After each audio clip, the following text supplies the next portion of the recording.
Hello, and welcome back to the Macro Gamer channel. My name is Mark Cassingham. Today I'm going to go over more of the Illuvium ecosystem and how you can earn in the economy. So we're going to go over the Illuvium tokenomics. Previously I showed a very brief picture of the thumbnail showing the blueprint. We're going to just basically cover that, each individual part of it, and how you can make money. So we're just going to call this Understanding How Illuvium's Economy Works and How to Profit. So this is on Illuvium's webpage. If you go to illuvium.io, that's ILLUVIUM.io, under their information area, you can find this this graphic. So basically, in the center is the vault. That's where all the transactions go to, and then out of that vault is when the payments happen. So basically, every about 150 worth of Ethereum that the vault collects, that gets paid out to stakers. So just the other week, we had our first payment, our first revenue payment. So now we're going to kind of see, you know, where does all the payments come from? Like, how do we get that money, right? So there's different aspects of the game that basically make it so there's revenue coming in from gameplay, there's revenue coming in from ownership, there's revenue coming in from the marketplace, there's revenue coming in from different reasons. Fucking me up. So this is their financial blueprint. Remember, the DAO's in the middle, so all the money coming in and everything on that side. So we'll go through each one. So the first one is yield and revenue distribution. So this is for earning yield from staking your ILV token. Now, I've shown this in my other videos where every week I'll show that we staked some tokens. Right now I have like 1.3 tokens staked. Once a month I'll add a little bit more, and I'll also claim the revenue distribution payment and just put it all together and stake that one. So I'm going to continually grow the portfolio that way. That's going to give me passive income. So as I said, earn revenue distribution payments for staking your ILV token when the studio, the Illuvium studio, accumulates around 150 Ethereum.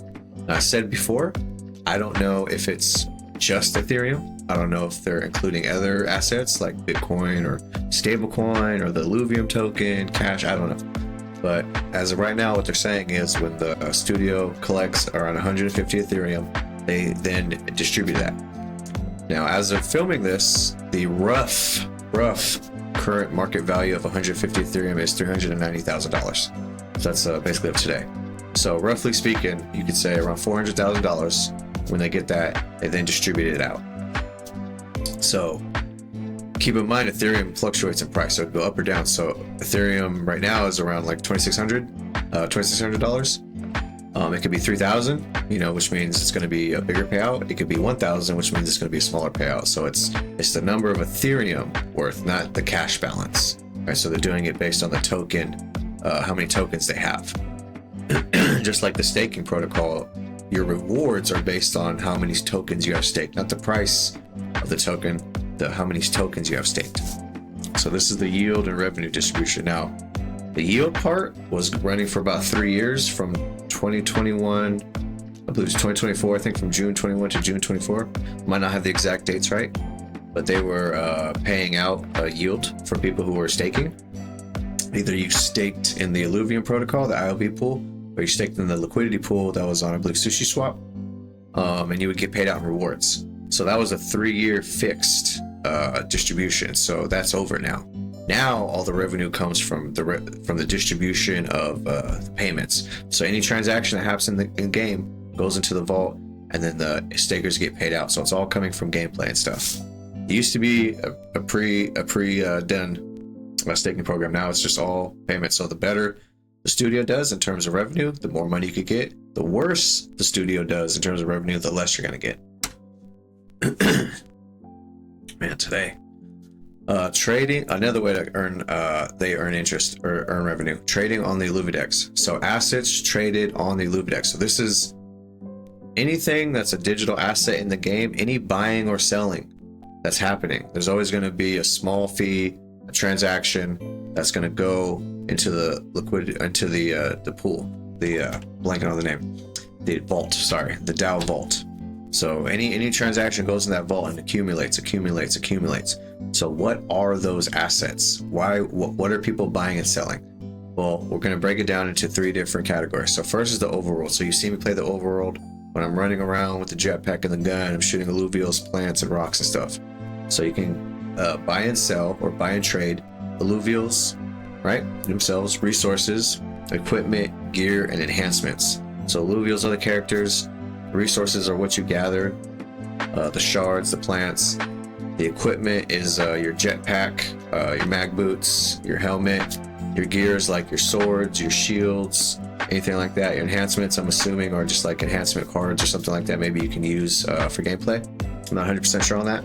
But all of those assets are tradable on the marketplace. So anyone can play the game. They can collect an alluvial. They can harvest resources. They could craft equipment, and then they could sell it on the Illuvidex, which is just the marketplace. And that they'll make transactions that'll go into that vault. Sorry, I don't know what's wrong with me. The second way is land. So that's something I really haven't shown yet, but you can play land game. Basically looks like this. That's your little land plot, and you just harvest resources on there. So you can purchase these land plots. There's different tiers, you get different benefits for it, but buying and selling these lands is another way that they earn transactions in the vault. On these land plots, you can make blueprints, so the skins of your avatar character. You can buy and sell those, and then a portion goes to the marketplace, to the vault. And then the fuel, which is the Krypton for travel, the Hyperion, which is the shards for capturing, and the Solon, which is the for crafting, the fuel basically. So all those can be done on the land, and you can buy and sell them. So again, a portion of the transaction, the fee is all going to go into the vault, right? So and then you get paid out on that every 150 Ethereum.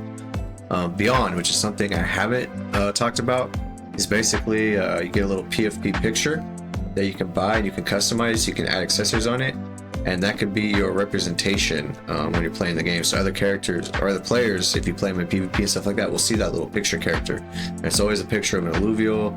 Sometimes they'll wear glasses, they'll wear a necklace, they might have like a scar or a band-aid.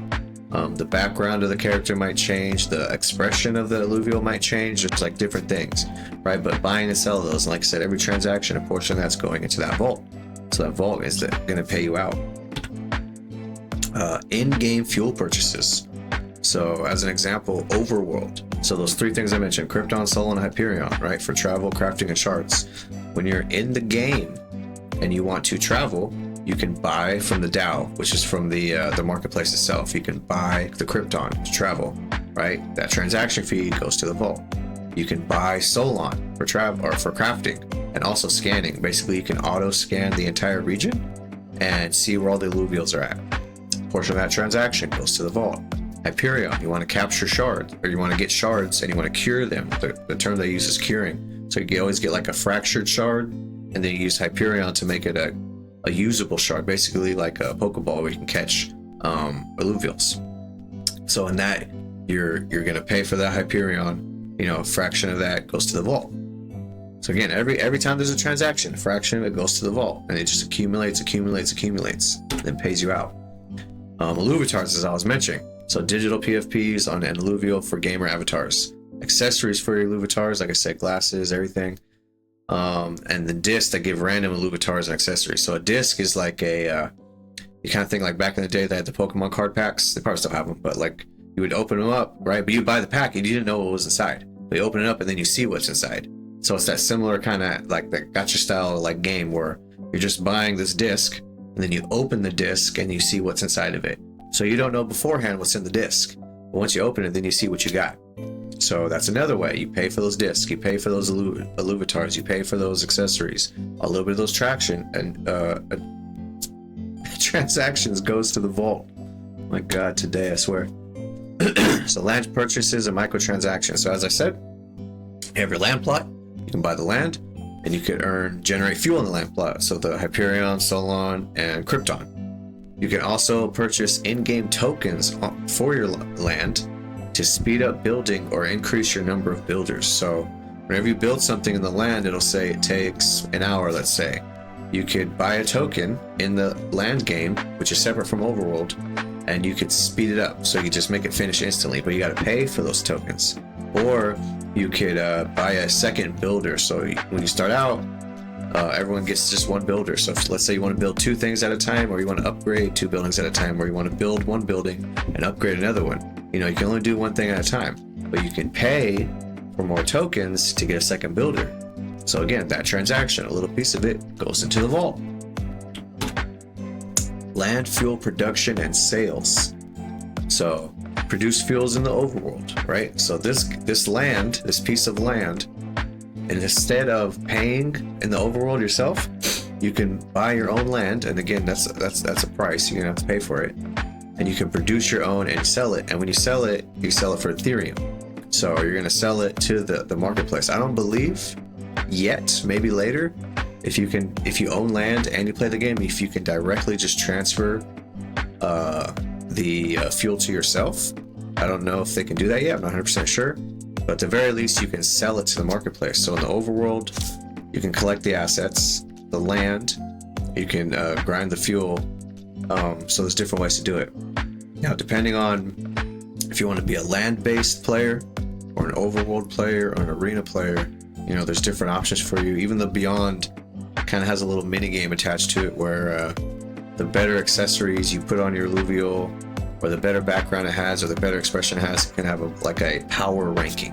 I forget what it's called exactly, but it can make it like more valuable in a sense if somebody like who might want that. So that's the overall coverage of the Illuvium and how you basically just a lot of the generation of the money for the vault is all coming from just in-game transactions. It's coming from players in the games, coming from the economy. If the economy is shit and it doesn't go anywhere, then you're not going to get paid out. You know, that passive income. So we might be staking, but if the game's a failure, we're not going to earn anything because no transactions are happening. No one's buying land. No one's buying Illuvial. No one's buying Krypton to travel to go collect. No one's buying Hyperion to get shards. No one's buying Solon to make armor. No one's buying the Illuvatars. You know, no one's. You know, you need transactions in this economy, and the whole point of the payment is the more people are in it, you know, the greater you can get paid out. The economy grows, the passive income that we're staking for can grow. If the economy shrinks, then our passive income will shrink.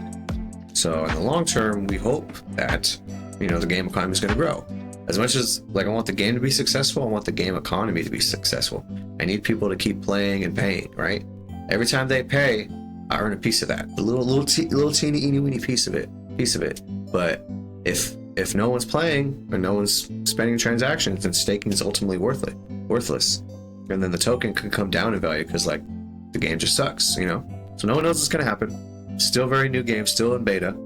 I'm hoping over the long run it's going to improve. But just think of these things, you know, when you see me talk about the staking. Like all of these things are going to contribute to putting transactions into that vault. And once they reach 150 worth of Ethereum, then we're going to get paid out. So that 150 could come slow, or it takes a while to build up to that, or it could come really fast, like it's a very popular game. They might have to increase maybe to like 200 Ethereum, then they pay out, or 300 Ethereum, just depends. But I'm going to keep trying to go over these topics and hopefully help everyone learn a little bit. So if you have any questions or criticisms, let me know. I'm sure in this video I was coughing a lot and everything, so people make jokes about that, it's fine. But anything else, let me know. I'm going to try to make more videos, so thank you for watching. Have a good day.